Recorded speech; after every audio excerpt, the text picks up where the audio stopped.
Today I'm here to talk about my GLP-1 journey, where I'm at so far, how much weight I've lost, what are my plans, and I'll put timestamps below so you can get the information that you're looking for by looking through the timestamps. If you're just wanting to watch the whole video, then make sure to cozy up with a drink and let's get into today's video. Excited for you to be here. I'd love for you to stay and chit chat with me on future vlogs, so make sure to subscribe to the channel if that's something you're interested in. Again, there will be timestamps based off of the information you're looking for. And then I'll be looking at my phone just because I have some things from people that have mentioned certain things or comments on some of my prior videos. Let me do a quick rundown of my journey. I did by going to my regular doctor, voicing some of my concerns. I was trying to diet. I was always hungry. There was just certain things that like weren't making sense to me. Probably 3 months, I had probably lost like 4 pounds. And the doctor was like, "You're doing great." And I'm like, "No, I'm not. Like, I need help. Like, that's why I'm here." I really wasn't getting the answers that I needed. So then I scheduled a OBGYN appointment, voiced to my doctor that I felt like I had symptoms of PCOS and if I could be tested for it. And then we did testing and I was able to find out that I do have insulin resistant PCOS. That helped me understand what was going on in my body. And I really hated that, like, I feel like it was undiagnosed for so long.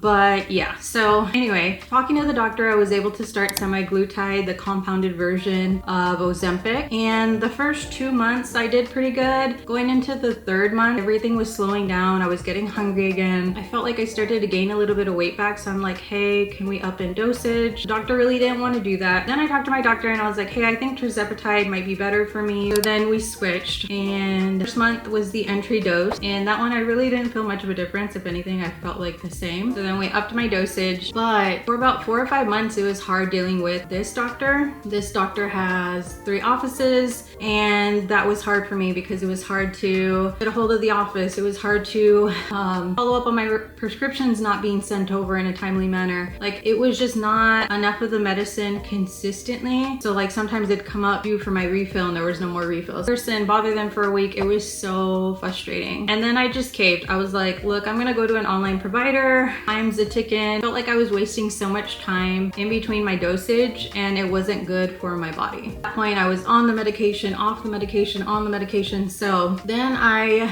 decided to book an online call, and this is not sponsored. Book an online call with Mochi. I think it's like 80 bucks a month and then $200 to start for the medication. So there was 2 separate costs. But for me, my goal was to eventually get it approved through my insurance. This was during the Mochi chaos to where like they switched pharmacies. So I understand.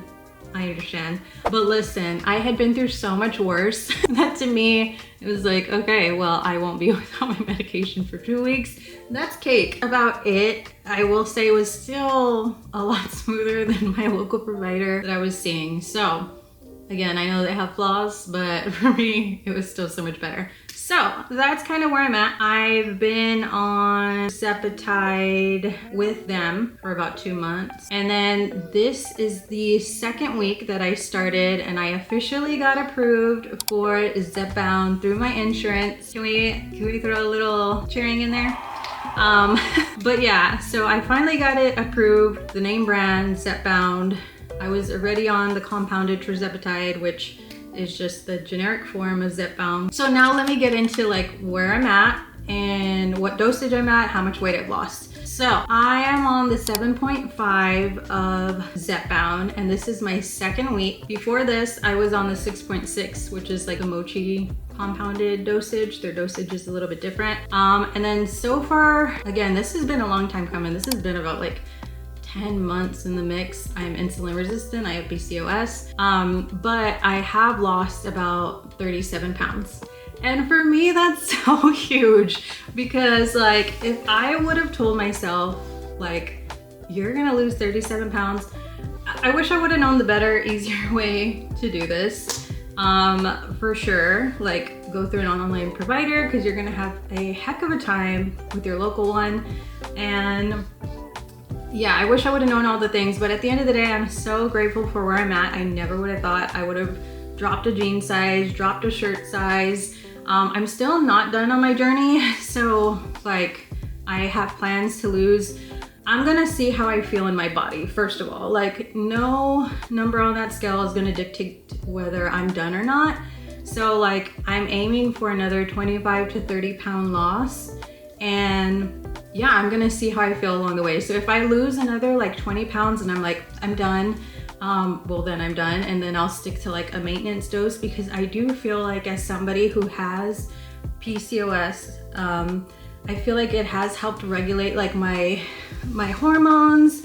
Like I don't know, like it gives me the delay that I need, that little delay, right? So like, you're hungry, but then you want to think about what you're eating, what you're putting in your body, and it gives me that good enough of a delay. I'm not like, some people are like, I absolutely do not get hungry. That's not me. I get hungry. I feel like it's a good balance between the two, like enough to suppress some of the food noise and help me to make healthier choices. So like for me with PCOS, I feel like I bloat really badly. And if I have, not really badly, but I bloat if I have too many carbs. And if I have too many carbs for like consecutive days, then I feel like my hormones are crazy. Like I just feel like I'm getting to know my body on like a different level. So let me get into the next question that I get is, did you exercise? Did you change the way you eat?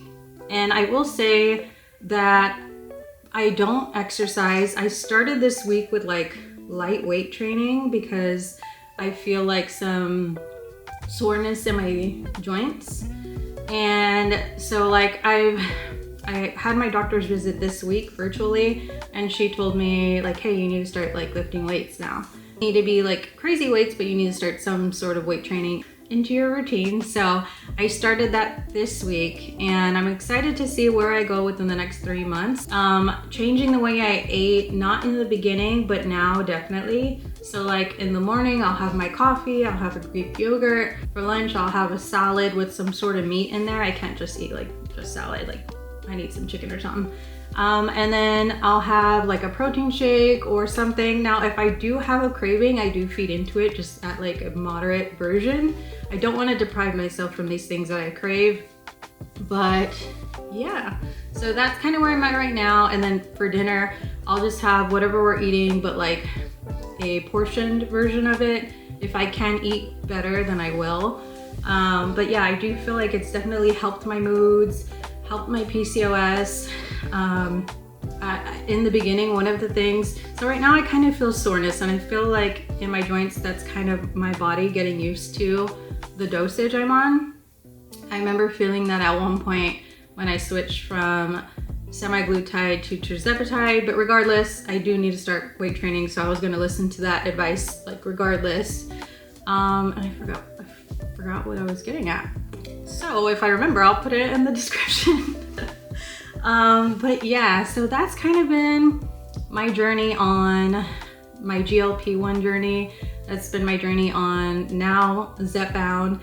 And when I had the follow-up doctor's appointment with my doctor this week, she's like, hey, we're gonna set up a follow-up call for about like 3 to 6 months. She's like, I think you're gonna hit your goal before then. She's like, you're doing so good on this medicine, really having any crazy symptoms, and I think you're doing good. So I have the option to set up a follow-up call or even like chat with her, which I've done when I had questions. But hearing that got me so excited. And again, just inching towards like this first like 40 pounds of weight loss is crazy. I have stuff that I got maybe like 2 months ago. It does not fit me. I was in an extra large, now I'm in a large. I was in a size 14 jean, now I'm in a 12. I'll try to put some like photos if I have any, because like I was so self-conscious, you guys.